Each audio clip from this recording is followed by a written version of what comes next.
Hello everyone and welcome back to Superboy Beyond. It is still October, so it's still our Spooktober, and I promised myself last year that I would think of a better title, and now a year later I still haven't thought of one, so I guess it's Spooktober for 2 years in a row. But we're returning to Lois and Clark.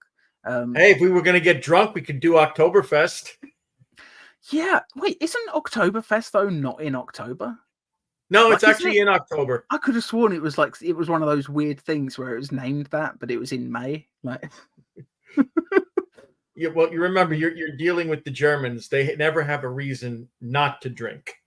Yeah, they do make some of the best beer in the world. So fair enough. You know that they would have the best beer festival in the world. Anyway, and I can say that because I'm German or of German descent. Yeah, I mean, I know I've got family that's from all over Europe, technically in my bloodline, but I have no idea if I've got any German in me. I know there's some French, mostly Irish, I think, though. Yeah. Anyway, back on topic. Lois and Clark. This is an episode from season 3. It is episode 12, which you said is on the second disc of the DVD set? This is disc 3. Disc 3. Okay. And we're choosing this one because I basically Googled any episodes of Lois and Clark that might be vaguely Halloween-y, and someone said that this was someone on Reddit I saw posting that this was, a slightly creepy, spooky episode. It's been a while since I've seen it, to be fair, but you did remind me that Baron Sunday is a character from the comic books, so it's one of the few times that Lois and Clark adapted a villain. We'll see how accurate it is. I'm not super familiar with the character. Even though he's somewhat different than the comic book version, the changes that they made to him make sense. I mean, it's, adapting it for this sort of show, which is, let's face it, it's primarily a romantic comedy, this series. Like, the action elements always took a bit of a back seat. Like, this whole thing was pitched as a romantic comedy. That's why it's called Lois and Clark. But yeah, it makes sense that they'd have to change a thing or two about certain villains, maybe to lighten it up. But supposedly this is one of the creepier episodes of this show. So get your DVDs ready. If this is your first time watching one of our commentaries, it's not like a typical YouTube reaction video where you'll be hearing audio and seeing clips from the episode. I mean, you will technically see the episode, but it'll be heavily filtered up there in the middle, purely so you can keep in time with us. If somebody knocks at the door, you need to run to the bathroom, you want to make yourself a coffee or something, it lets you pause and get back in sync with us without having to mess around too much. Yep. So get your DVDs ready. This is season 3, episode 12. In 3, 2, 1.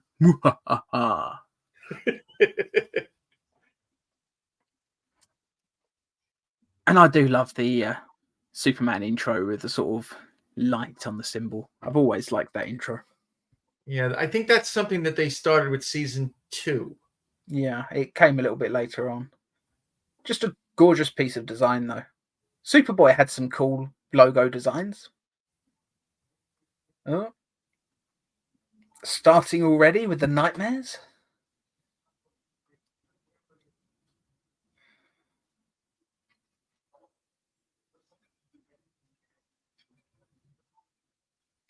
And I know the ship doesn't look exactly like the one that we saw in season 1, but good enough.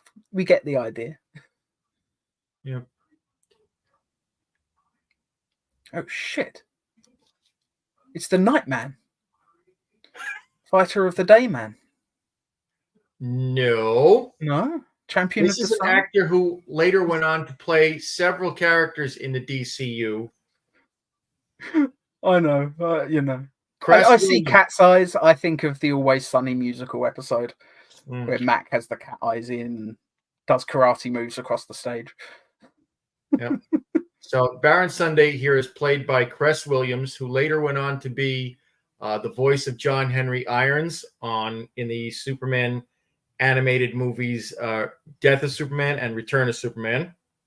And he was also Black Lightning in the CW. Oh, of course he was. I wondered where I recognized him from. He was great as Black Lightning. One of the better sort of late era CW shows.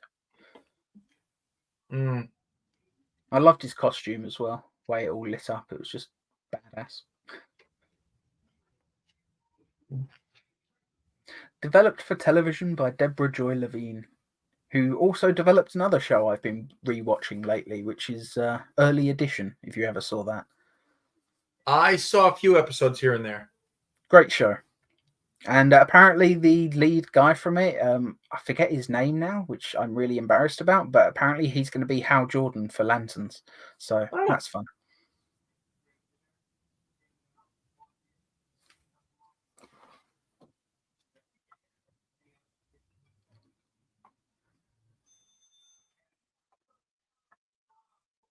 It's funny. I don't remember Perry being single again. This must be one of those things that, despite the fact that I've rewatched this show 6 or 7 times at this point, I guess I block out the fact that him and Alice aren't together through some parts. Yeah. And we never actually got to see Alice. No, she was just mentioned, wasn't she? Didn't we see like a silhouette at some point? Like, wasn't she like a shadow in one? From the back. Yeah. Once. But yeah, the lead from Early Edition, Carl Chandler. Yeah, apparently he's going to be Hal Jordan, or at least that's what the Hollywood Reporter is saying. So that's fun.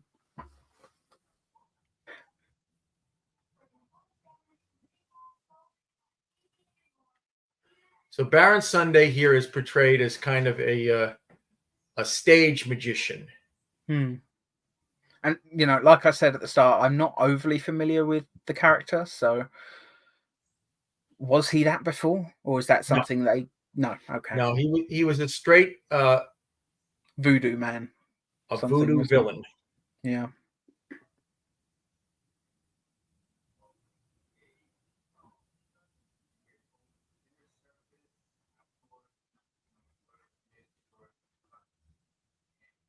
I will say he had a better look in Black Lightning. It's a little bit sort of cheesy 90s at the moment. Well,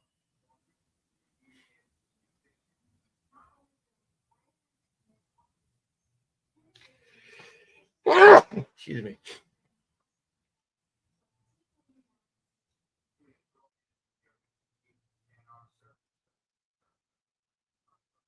But look at how young he was here. I mean, 20 years between this and Black Lightning. Yeah.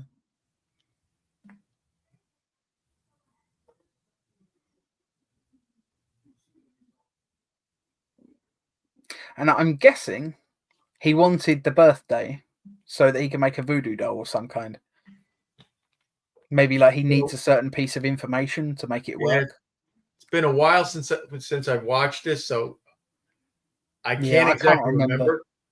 I can't remember anything about this episode. I just know it involves nightmares, which is why we're watching it today.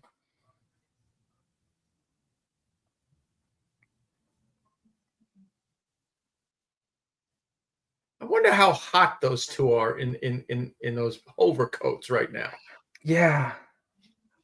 I mean, I'm assuming this one was shot in LA on the soundstage at Universal or something, because I'm fairly sure that I saw a post, somebody said that the Daily Planet building is still there. It just doesn't have the globe on it anymore.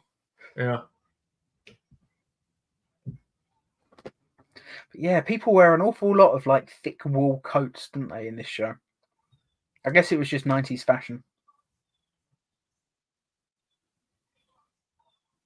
The only thing that would have made this better and make it seem more like it's actually, colder weather is if they were if you actually could see their breath. Yeah. I mean, I'm guessing this is just supposed to be, a sunny day towards the end of the year. Maybe this was the Halloween special or something. I don't know. I might look up on IMDb quickly when this episode actually dropped. And of course, this whole sequence here is Lois's mother is trying to take over the planning of their wedding. Lois's mother's probably one of the most irritating characters on this show, I'll be honest. Next I to don't Jimmy think number 2. I don't know. Jimmy too kind of has his moments every now and then. Whereas Lois's mum, it's almost like she was written to be sort of the irritating comic relief. Like that was the whole point. And then Baron Sunday's henchman is played by Gary Dourdan here. This episode aired in May, so definitely not a Halloween release. But yeah, his henchman there, wasn't he in CSI or something? I think he was in one of the CSIs. Like he was one of the main guys for a little while, I'm pretty sure. And I think he was also in a show called Swift Justice, if I'm not mistaken. Yeah, so I'm guessing that is the reason that Baron Sunday asked him his tried to get the birthday and all of that information out of him to make the voodoo doll. I don't see any other reason he would have done it. Yeah. Like maybe it needs to be infused and he needs a certain amount of detail so it doesn't target the wrong person or something. Who knows? I do like this sequence. The way that he's flashing back to the war, it's quite cleverly done. Yeah. There's an episode of Stargate Atlantis that does a similar thing, and Shepard is flashing back to the war, and he doesn't realize he's actually shooting at his own people. It's a pretty good episode. I can't remember what it's called though. Everyone was under the influence of some mind-altering, wraith device. I seem to remember. It was a good one.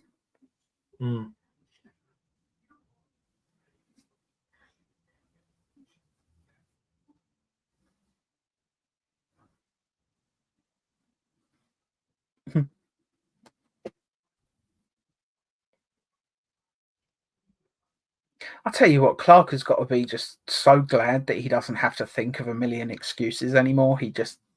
All he has to say now is I've got to go, and that's it. He doesn't need to worry about anything else. Except when he's around people who don't know.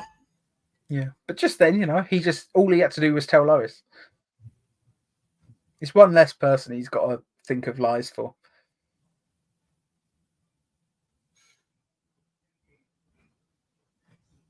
I know it's not your favourite costume, but honestly, I love this iteration of the suit. By this point, they dialed it in, and I just love it.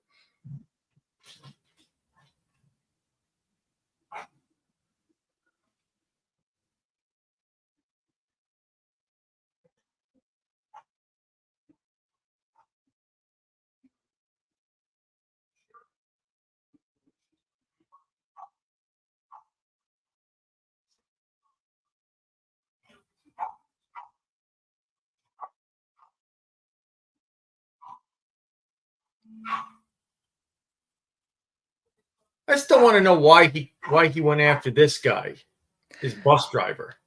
Yeah. I mean, I can see him going after Superman. Okay.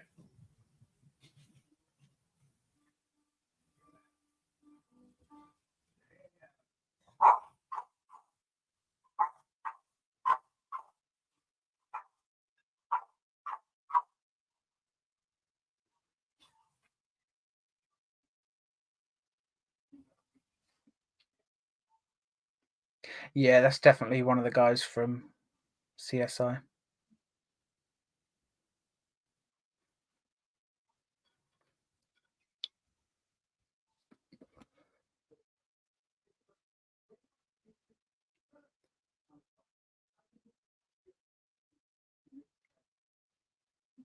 This is one of those episodes where very convenient that when they start looking for this killer, they happen to already be on the case. Yeah. Like the first place they go, that's it. All Clark has to do now is spot that sort of snake thing again. And that is definitely not a trick that can actually be performed, which always irritates me a little bit when they show. Although I suppose he's got actual magical powers, so Yeah. I can let it slide for this. It's a comic book world.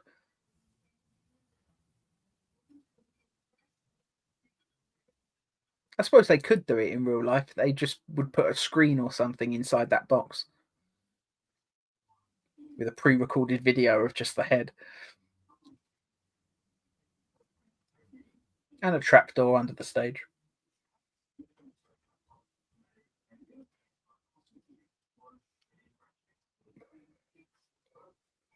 Sorry, I'm just the worst person to watch magic with because all I can do is try and work out how it's done.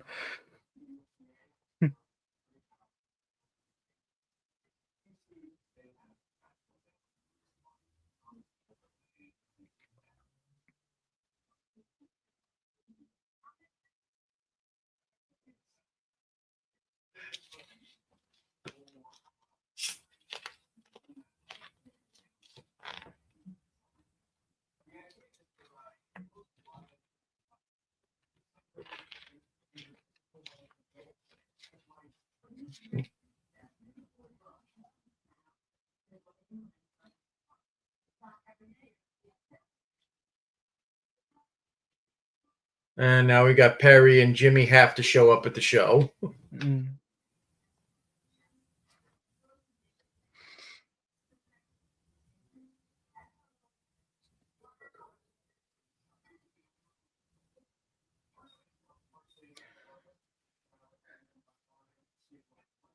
They had quite a few episodes of this show with magicians, didn't they? I remember the Penn and but it wasn't a Penn and Teller episode. It was just a Penn episode, wasn't it? Yes. But it also had, I believe, Maureen McCormick, Marsha Brady in it, that episode. Was that the same episode where Perry was hypnotized so that every time Jimmy did something, you go, "Oh, so you're a genius." I think so, yeah. Yeah, that was a good one. That, of course, was a season 1 episode, so it was a Michael Landis episode. Yeah. Back when Jimmy had a bit more of a brain. He's still, he's not as stupid as I make out in seasons 2 through 4, but he's definitely not as bright as he was in season 1. Mm. Well, that's nothing to do with the actor. Like, he does a perfectly fine job.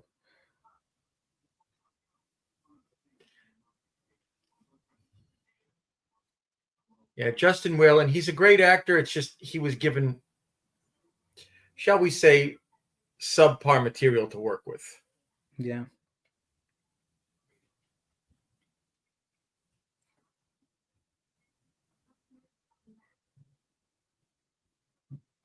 It is funny though that Baron Sunday is essentially right now just proving that he can do what happened to the bus driver.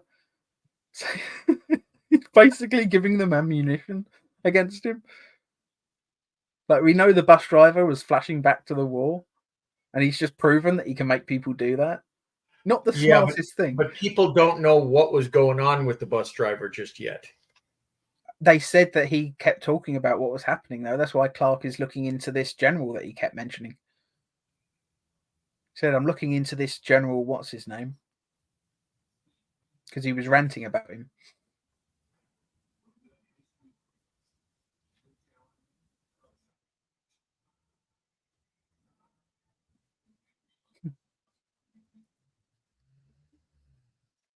And the formulaic thing with Lois and Clark is they always have to be at an event with the big bad of the episode, and then the big bad basically has to come in and be this charismatic James Bond type villain all the time, every single Taunt time them a they little do bit.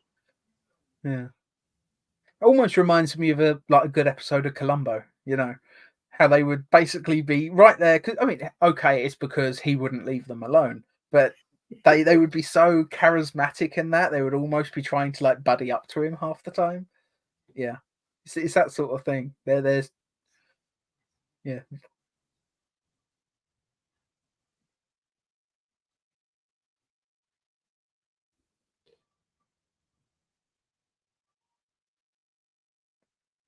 And yeah, Lane Smith, I mean, he's not even done much in this episode so far, but he's still just my absolute favourite Perry White of all time. I don't think anyone else has come close for me. Michael McKean, maybe. I mean, he only had one episode, so. No, he had several episodes in Smallville. I thought he had the one episode, and then he just did a couple of voiceover lines, like in the background. Like, no, there was an episode where he came back as Perry, and he was dating Martha. Right. Yeah, of course, because they're married in real life as well, aren't they? So yeah, and then the final episode, he actually was there in the office screaming. I could have sworn it was just a voice, like just a voiceover thing on that one. So I never count the times when it's just a voiceover, just because he wouldn't have had to actually be there. Mm. I do look forward to seeing what oh god, what's his name? Wendell something. I forget his name. Wendell. I think he was in The Shield or The Wire or something like that.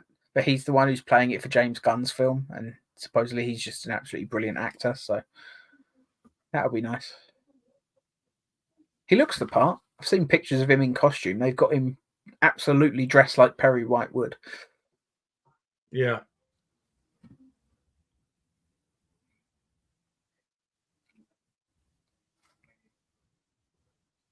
Trying to remember which season it was that the Daily Planet set changed. I think it has changed at this point, but I can never remember. I think between seasons 1 and 2 it changed. Yeah. Oh, of course it did, because season 1 it ended with it burning down, so they would have had to change it between those seasons. If any season made sense to renovate, it was that one. Okay, the Superman voodoo doll looked an awful lot like George Reeves. I wonder if that was on purpose, or if it's just that's what happens because they both got very, very similar hair as Superman. Mm. Maybe if Dean Cain had the spit curl, it would have looked more like him. He used to have the spit curl, but only as Clark. Yeah, it's funny because I always thought, I wish that Clark had the gelled hair, very slick, almost nerdy-ish, and had let Superman have the more wavy hair like the comics. I don't know why they did it the other way around for this show. Who knows? Because let's face it, every live-action Superman except very few moments with Henry Cavill, like every live-action Superman is pretty much, had the gelled hair to the point where it's practically solid. Like Dean Cain used to joke that they used to literally glue his hair down because during the flying scenes it would blow about like mad.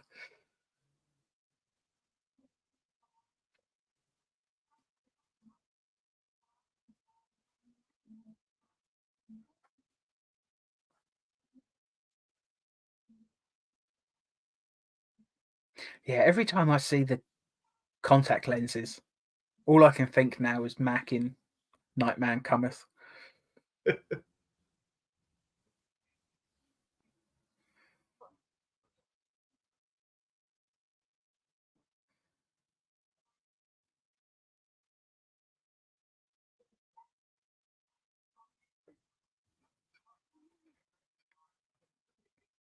I don't know, but Clark is lucky that he didn't just give that guy his powers, considering in earlier seasons, if he got electrocuted while touching someone else, his powers got transferred to him. Yeah. But oh well. There's a lot of inconsistencies with this show. It's bound to happen, Let's face it, I'm a fan of Sabrina the Teenage Witch, and that show has zero continuity. Like they change the rules every other week. It has no consistency whatsoever. If I can stomach that, I'll be all right with Lois and Clark.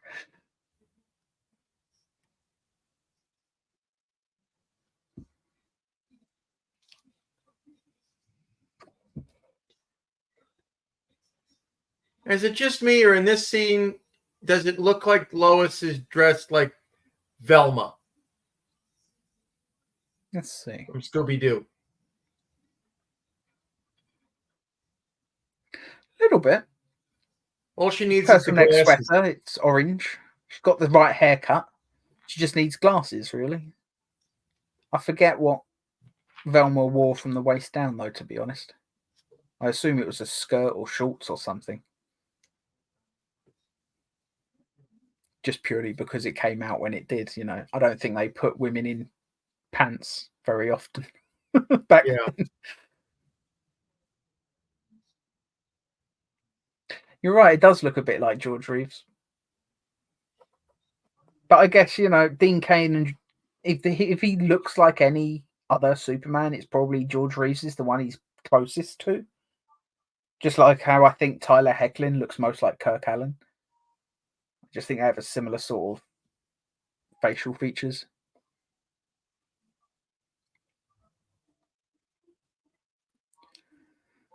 And yeah, the romantic comedy tropes, of course, this is happening while the wedding planning's going on. So they assume he's panicking over that. I think he's got wedding jitters.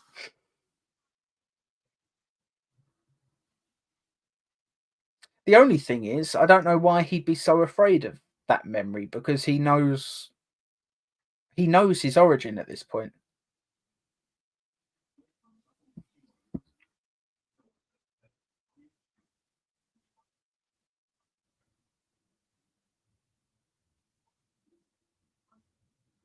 But yeah, I guess there would be a little bit of trauma behind that.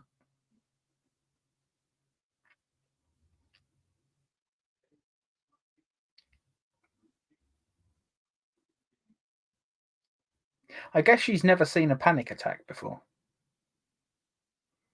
which is surprising, considering weddings are supposedly one of the most stressful things in the world. Yeah.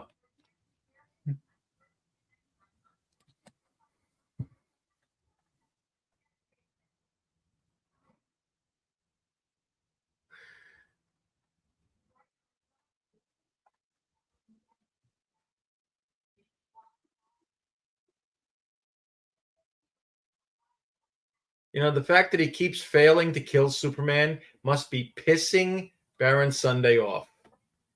Yeah. He's got to be just infuriated by it. He's probably got to be a bit pissed off that Superman saved the life of his previous victim as well. Yeah. So, did I miss it at the start? Or was Clark's first nightmare in this episode, the one that opened the episode, was that like a flash forward type thing? No, Or was he just...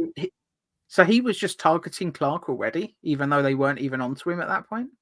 Well, he wasn't targeting Clark. He was targeting Superman. Yeah.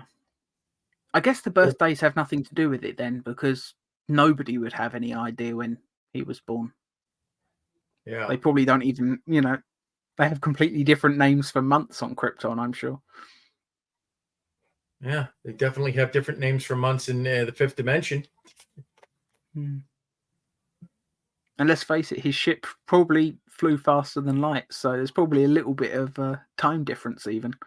I know in Superman the movie that Jor-El says at the beginning of that first scene in the fortress, he says like it's been many thousands of your years since he died, like basically proving that some time dilation had happened on the journey. Yeah. I assume it's the same with Lois and Clark.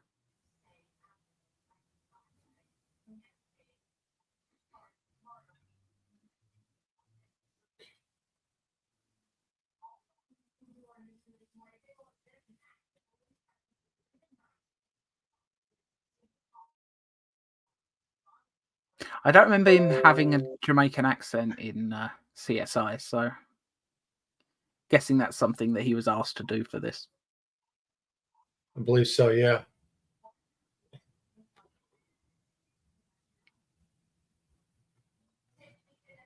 I do like the Jamaican accent. It's one of the reasons that Llewellyn in Rebirth is so memorable. He just has this fantastic voice.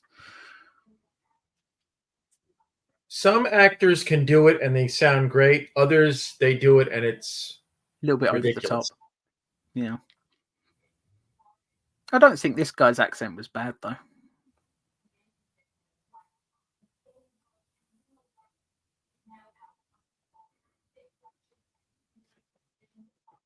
And yeah, I'm forgetting the actor's name, the guy that plays Black Dynamite, but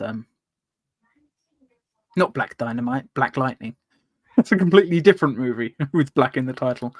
Yeah. Cress Yeah, Williams. he's just got this incredible presence on screen.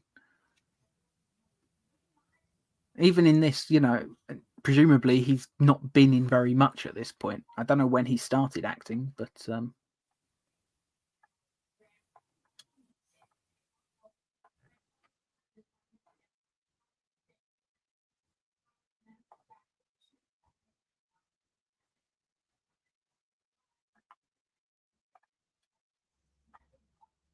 And again, he like every other villain that shows up on this show, he's coming across very, very much like a James Bond villain prior to him doing the monologue at the end explaining his whole plan. Yeah, it's definitely got a little bit of the Bond trope to it. But yeah, looking it up, his first acting role was in an episode of Deep Space Nine. He played Jem'Hadar in the first Jem'Hadar episode.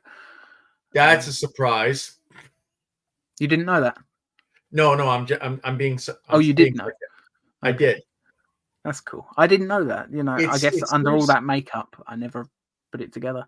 But yeah, this was only 2 years into his acting. Episode of DS9, they would choose some very imposing black actor to play Jem'Hadar. They wanted someone with presence, and yeah, this was 2 years into his acting roles. He'd done a few guest spots. He'd done 13 episodes of Beverly Hills 90210, apparently, but I'd never watched that show. Yes, quite early on, but he's already got brilliant screen presence. What was that? Didn't Dean Cain also appear on Beverly Hills 90210? Probably. I think every young actor in this time, appeared at some point. I know Gerard and John appeared on it. Yeah, I think it's just one of those shows where everybody shows up on it at some point, In the UK, it's, at some point they'll show up on EastEnders or Coronation Street or The Bill. And that's always because it's just one of those acting gigs that every actor starting out can land because they make like 100 episodes a year. So they're not particularly picky. Yep.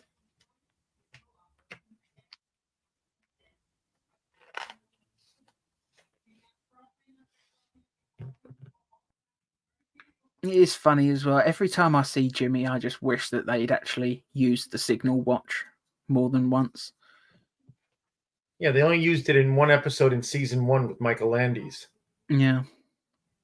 It's one of those things that I always loved in the comics. It's and how many times, let's face it, has Jimmy been kidnapped over the course of this show?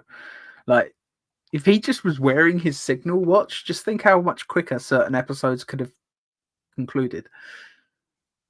Yeah, but remember, the problem with Lois and Clark is they were trying to get away from the whole action-adventure thing and be more of a romantic comedy. Yeah, but I mean, it's a watch that he presses a button and Superman comes, It's such a simple little thing. I imagine it would have helped the plot with a couple of things. But let's face it, Lois and Clark was, towards the end, it was just getting worse and worse. Season 3 is probably the last good season, in my opinion. Although season 4 does have a few good episodes. Yeah, here and there. Overall, though, not really one that I go back to very often. Seasons 1 and 2 are probably my favourites.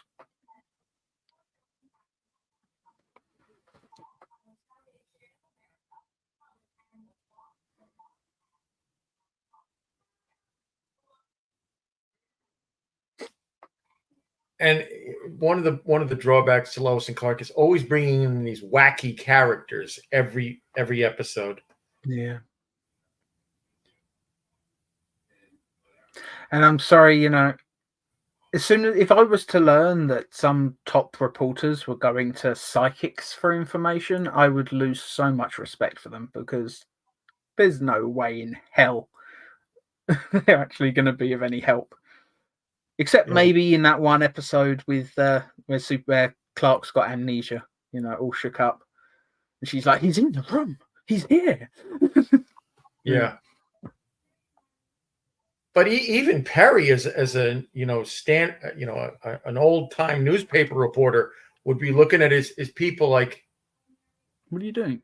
Yeah, he would lose respect for them. Because let's face it, I don't know if any of them do have the gift. I don't personally believe in that stuff, but odds are there's more phonies out there than real ones. And if there were that many real ones, there'd probably be undeniable proof of the afterlife at this point, which there isn't. It's why it always makes me laugh when all these ghost shows are saying, oh, we've got all this like top equipment. You can buy all this stuff. It's all top ghost detecting equipment. It's like, well, how come they've never actually found proof of ghosts then? All this expensive equipment. You think they would have found something that was undeniable by now.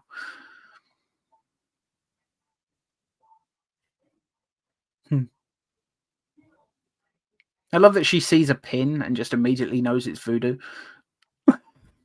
Maybe he was just, sewing a button back on his jacket or something. I mean, the fact it's bent in half, I suppose. You know what the problem with Baron Sunday's assistant speaking with a Jamaican accent is? Voodoo is Haitian. He should be speaking he's just the assistant, Yeah, he should be speaking with a French accent. Yeah, probably.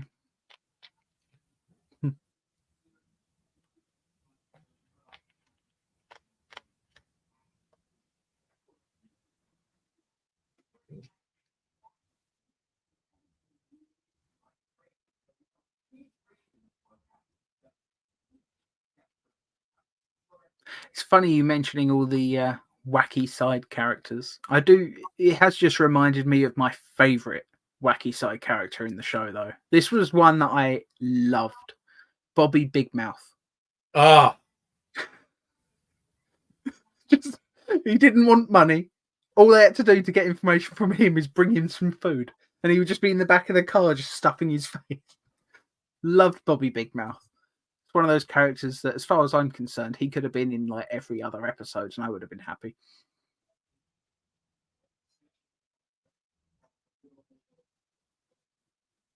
I quite liked Perry's secret source as well, who I think they just called him Deep Throat, which was just, even as a kid, that made me laugh because I'd heard of the movie Deep Throat, even as a kid, Oh. He's like, oh, I wonder where he met him. But yeah, I remember, wasn't it someone famous, because I remember he had a voice, or like a particularly notable voice or something. Wasn't he like a voice acting guy that came in to do it? I can't remember. I'd have to look it up. It's been so long. I can't even remember what episode it was in. Maybe someone out there can,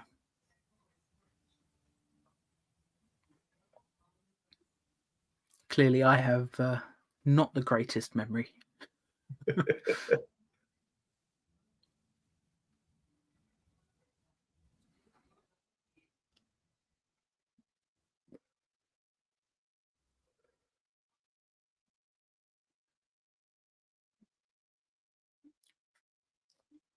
I will say this. If we're going to keep the character of Baron Sunday for season 5 of Superboy, I say keep the actor, but maybe rewrite it to make it more comic book accurate.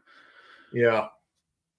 Although a lot of elements from this story can stay, maybe we would just introduce a slightly different side plot, get rid of the Perry moving on from Alice kind of thing, and get rid of the Jimmy stuff.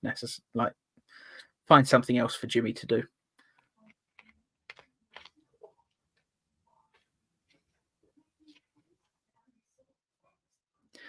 Yeah. Maybe if we do ever have Baron Sunday in our fan fiction, be fun editing together a more comic book accurate costume for him, because I assume he had some very comic booky style. It's been a while since I read that issue of Superman. I'm going to Google it.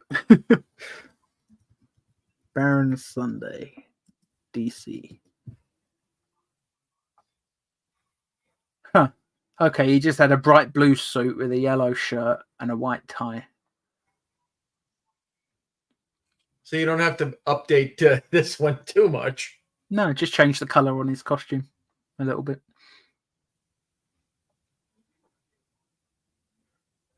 He does have a different hairstyle in the comic, though. He's got a sort of a flat top. Flat top is way too 80s, though. Yeah. Although the flattest of all flat tops was in Stargate, the original movie with Kurt Russell. He has the flattest haircut I've ever seen on a man in that film.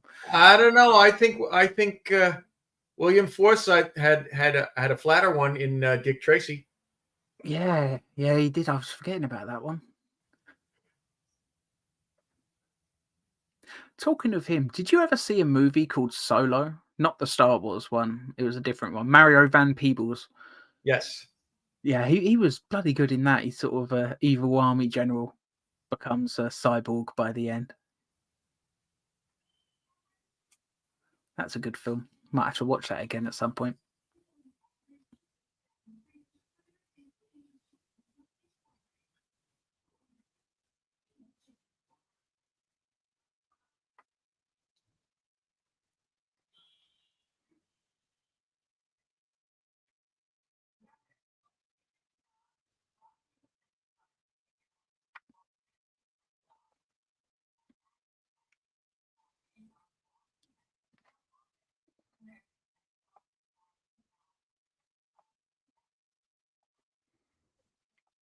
It's funny that he's got the big top hat though in the poster for his show, but he never actually wears it that I can remember, unless he did during the actual show itself, and I'm just forgetting. No, he didn't. So I'm guessing the top hat is a reference to Baron Samedi,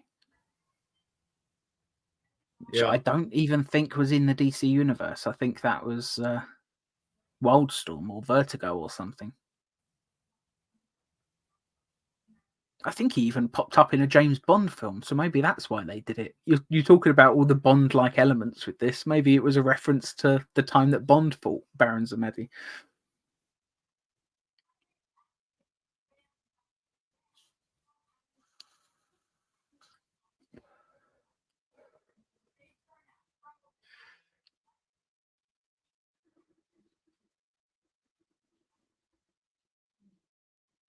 Yeah, he's a good actor. I like this guy.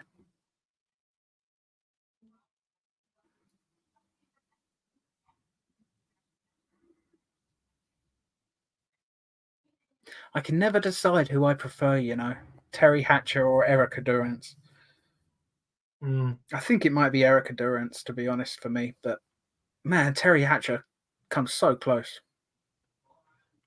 When she's playing Lois as serious, she's doing a damn fine job. But when she's injecting those comedy elements, she kind of falls. It's a little bit over the top. Yeah.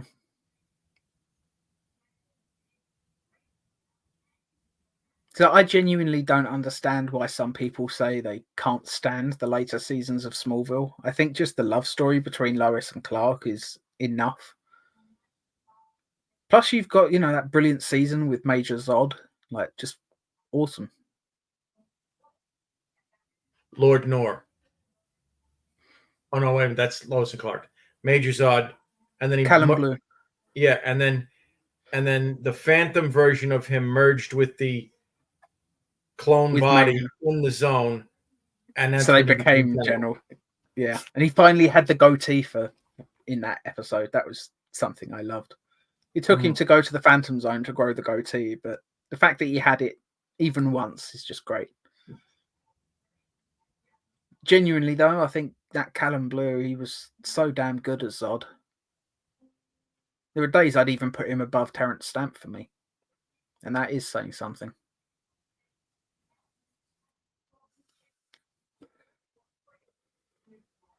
And I'll say this, Man of Steel might not be my favourite Superman movie, but Michael Shannon was damn good as Zod.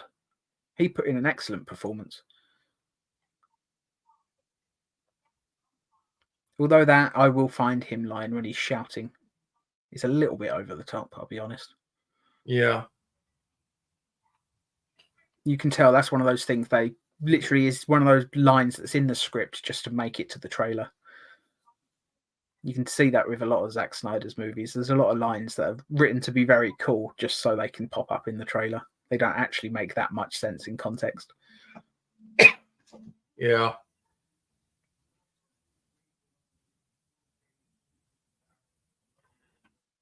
Yeah, genuinely, might be my favourite Superman suit outside of the season 4 Superboy suit. This so far, anyway. Who knows? Maybe when I see Gunn's Superman, that suit will overtake it. I don't think it will, though. It's a bit too busy. Yeah, as much as I like it, the fact that it's got the trunks. Yeah, Again, it's a great suit. It's got the yellow S on the cape. The colours are perfect. It's just too much detail, you know. They could have got away with making it. It's too New 52. I don't like the collar, even though it's not as bad as the New 52. Like, it's not a full-on turtleneck type thing. Yeah. But yeah, it's the movie itself that matters, though. And let's face it, if everybody reacts the same way, by the sequel they'll probably simplify it slightly. So yeah, Baron Sunday got away. And never returned. Which is annoying. Maybe he would have done if Lois and Clark had gotten a season 5. But you'd think if they were planning to bring him back, they would have done it in season 4 at some point. Now, as you've said, season 4 is the season when it started to go down the rails. Yeah. Is season 4 the season where the Tempest episode is the one where, like, Clark is like a Zorro type character in the past, and it's like something like that? He's dressed like Zorro in one bit. I think it's either the end of season 3 or the beginning of season 4. Yeah, I just remember that as being the one Tempest episode that I don't actually like very much. Yeah. Season 4 still has some good stuff. It's just too many wedding fake outs and that whole thing with the clones and Lois eating frogs. Yeah, it's just, I don't know what they were thinking, honestly. After that many fake outs, I mean, I don't know why they were surprised that by the actual wedding or whatever, nobody gave a shit anymore. They burned us too many times that we were just waiting for another fake out. But there we go. That was Lois and Clark, The New Adventures of Superman, Season 3, Episode 12. Never on Sunday. Good episode. Not one of my favorites, but it's good. It's perfectly serviceable. Yeah, the best part about it is Cress Williams' performance. Yeah, I feel like if it was maybe a different actor in that role, this episode wouldn't have been quite as good. Depends on the actor. I mean, they could have gotten Samuel L. Jackson and it would have been great. Yeah, that could have been fun. Kind of want to see that now, but but no, I think he did a very good job. There's a lot of actors that they could have got for this that I think would have absolutely ruined the episode. They chose very well, and considering this guy had only had a few roles to his name at this point, maybe he'd had a long career in theatre or something before this. I don't know. But he did an absolutely fantastic job. I do think the dream sequences, or rather the nightmare sequences, are very well done. I like the way they sort of cut them in and out of the scene, and they kept the characters almost looking like they were having panic attacks over it. I thought it was very well directed and edited together. Yeah. Stuff like that could have been absolutely awful if done poorly. Because that is a very complicated thing to do. I mean, just cutting back and forth, even right at the start with the bus driver, the way that it's cutting back and forth between what he's seeing and what is actually happening. But you know, if they hadn't have edited that together just right, it would have been really overly jarring and not in a good way. Like, yeah, it was just very, very well done, I thought. Yeah. I don't think I've got anything else really to say on this episode, to be honest. Yeah, Is it? neither do I, other than, I wish he was a little bit more comic accurate, Yeah, I get why. You know, Lois and Clark being the romantic comedy, it makes sense why they would change a thing or two. Um, I always would prefer if they go a little bit closer to the comics. You know, it's one of my main reasons that I'm not really a fan of the single Metallo episode from Lois and Clark, just because I'm not the biggest fan on the way they portrayed John Corbin, to be honest. Yeah.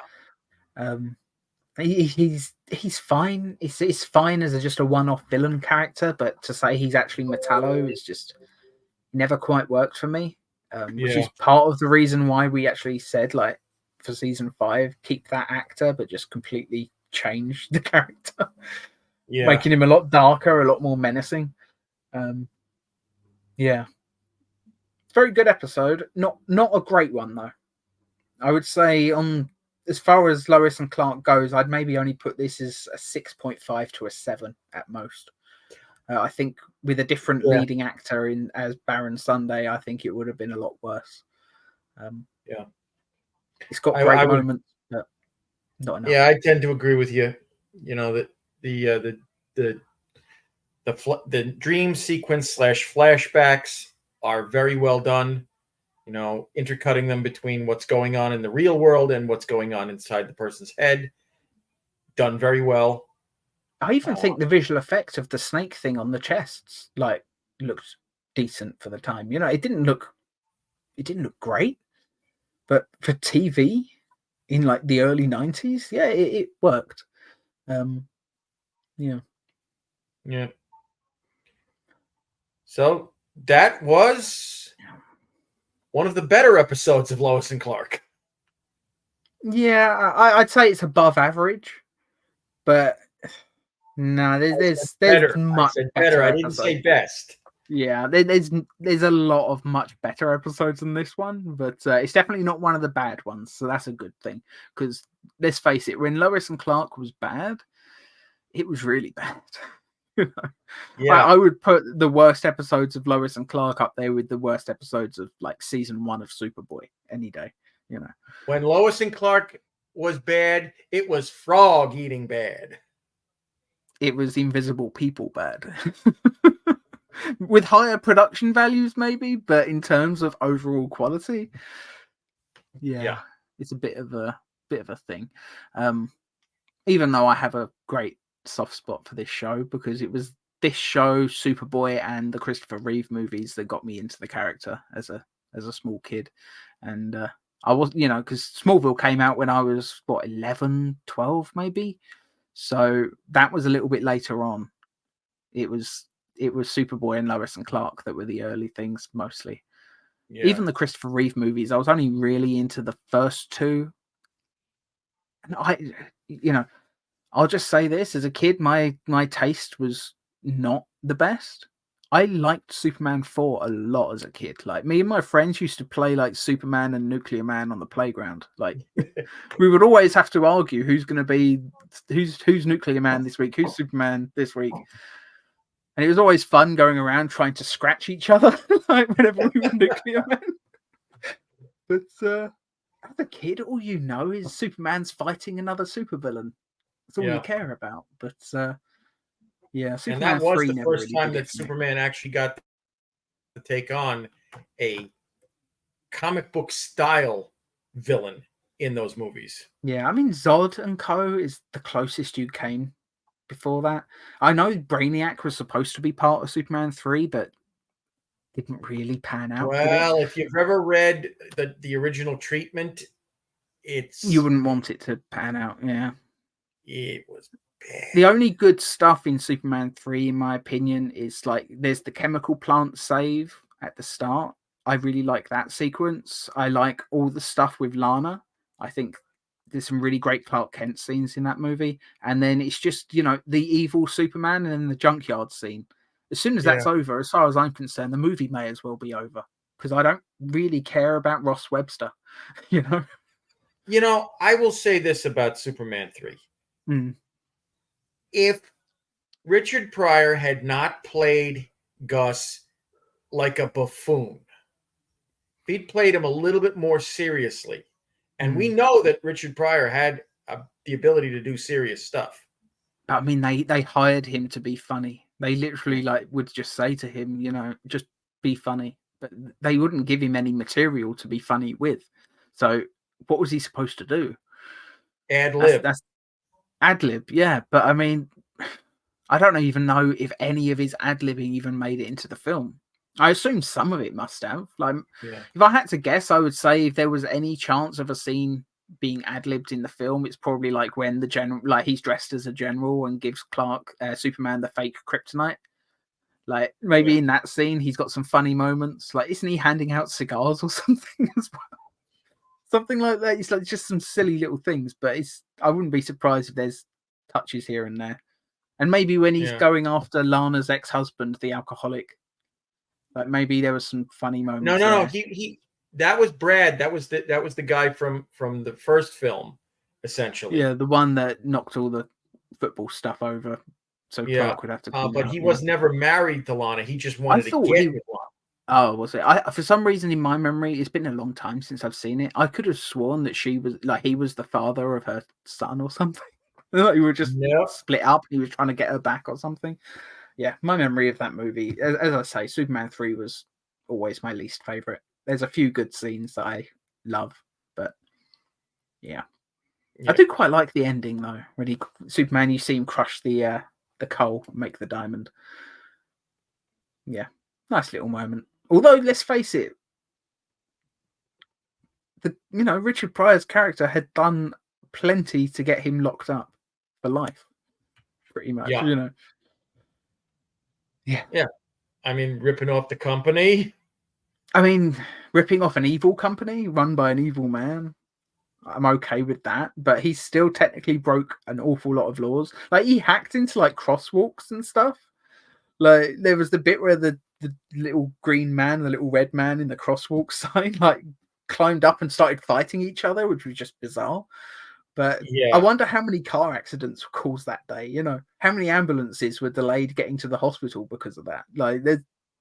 There probably were some real consequences for that shit.